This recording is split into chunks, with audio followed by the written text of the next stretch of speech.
मंडी जिला स्थित सरदार पटेल विश्वविद्यालय की दूसरी अकादमिक परिषद की बैठक में छात्र हित में बड़े फैसले लिए गए हैं। अब 3 विषयों में फेल छात्रों को अगली कक्षा में दाखिला मिल सकेगा। इन 3 पाठ्यक्रमों को 5 वर्ष की समय सीमा में ऑफलाइन उत्तीर्ण करना होगा। वहीं छात्रों के पास किए विषयों के क्रेडिट भी निरस्त नहीं होंगे। 2 सेमेस्टर के PGDCA पाठ्यक्रमों में 47 क्रेडिट देने और कंप्यूटर साइंस एंड इंजीनियरिंग में PhD शुरू करने का निर्णय लिया गया।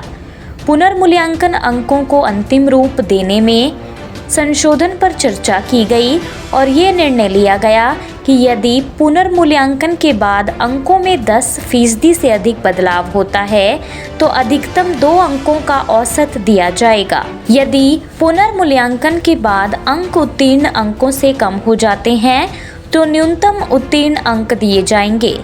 रिजल्ट स्टेटस पास से फेल में नहीं बदला जाएगा। इसके अलावा और भी कई फैसले लिए गए। क्या कहना है सरदार पटेल विश्वविद्यालय के कुलपति प्रोफेसर ललित कुमार अवस्थी का, सुनिए विस्तार से। रह गए हैं तब भी उनको हम 3rd ईयर में एडमिशन दे रहे हैं। ये एक बहुत ही पॉजिटिव एकेडमिक काउंसिल ने डिसीजन लिया है, जिसमें बच्चों को करीब और फिर उसमें ज़्यादा जो है हमारी रूरल और गांव से जो बच्चियां आती हैं उनका फिर 2 साल वेस्ट होने के बाद एडमिशन ले पाना और कंटिन्यू कर पाना वो बहुत मुश्किल था। तो उसको ध्यान में रखते हुए एकेडमिक काउंसिल के सभी लोगों ने डिसीजन लिया है कि हम इन कोर्सेज में बच्चों को अलाउ करेंगे ताकि वो प्रमोट हो जाएं। और इसमें उन्होंने पास किए थे कोर्सेज, वो सारे कोर्सेज पहले वो ख़त्म हो जाते थे और फिर से उनको रीअपीयर करना पड़ता था। अब वो भी कंडीशन हट गई है।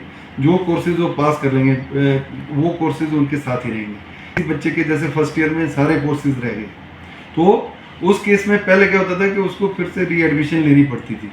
अब इस केस में क्या होगा कि उसको रीएडमिशन नहीं लेनी है, लेकिन उसको मिनिमम 3 जो कोर्सेज हैं वो उसके अगर रह जाते हैं तो फिर हम उसको 2nd ईयर में एडमिशन देंगे। वो ऑफलाइन अपने कोर्सेज यूनिवर्सिटी से पास कर सकते हैं, उसको रीएडमिट करने की ज़रूरत नहीं है। रिसर्च पॉलिसी है तो पहली रिसर्च पॉलिसी जो है वो यूनिवर्सिटी ने बना ली है अपनी, और इस रिसर्च पॉलिसीज़ में 2-3 एस्पेक्ट हैं, क्योंकि जितने भी यूनिवर्सिटी आप देखते हैं जो हाईएस्ट रैंकिंग में, चाहे वर्ल्ड में है चाहे इंडिया में, उन सब में रिसर्च जो वो मेजर कंपोनेंट है।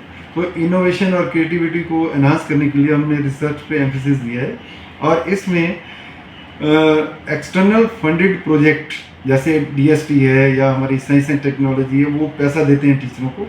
तो उनमें जैसे 5-10 लाख से लेके 1 करोड़, 1.5 करोड़, 2 करोड़ तक के प्रोजेक्ट रहते हैं।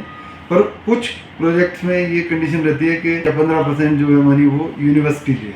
तो इन प्रिंसिपल हमने ये एग्री किया है कि ये यूनिवर्सिटी वो उनको कंट्रीब्यूशन देगी। अगर उनको एक्सटर्नल 50 लाख का मिलता है प्रोजेक्ट तो 5-7-10 लाख जो भी है यूनिवर्सिटी का कंट्रीब्यूशन उसमें रहेगा। और सेकंड है जो पेटेंट्स हैं यूनिवर्सिटेड है, कीमत लगती है, तो टीचर जो है कई बार वो हेजिटेट करते हैं या स्टूडेंट हेजिटेट करते हैं कि हम पेटेंट करें या ना करें, हमारा पैसा वेस्ट हो। तो यूनिवर्सिटी की रिसर्च पॉलिसी में प्रोविज़न किया गया है कि एक टीचर को या एक स्टूडेंट को जो भी फाइल करना चाहता है या टीम ऑफ स्टूडेंट्स को हम एक पेटेंट के लिए 20,000 तक यूनिवर्सिटी प्रोवाइड करेगी, बाकी वो खुद प्रोवाइड करेंगे। तो उससे फिर उनको वो पेटेंट फाइल कर सकेंगे। तो इससे भी रैंकिंग में काफ़ी सुधार होने की संभावना है। हमारे पास केमिस्ट्री का जो ये था उसका सिलेबस, उसको हमने रिवाइज सिलेबस किया। हिमाचल से जुड़ी हर बड़ी अपडेट के लिए बने रहिए EWN24 news, choice of Himachal के साथ।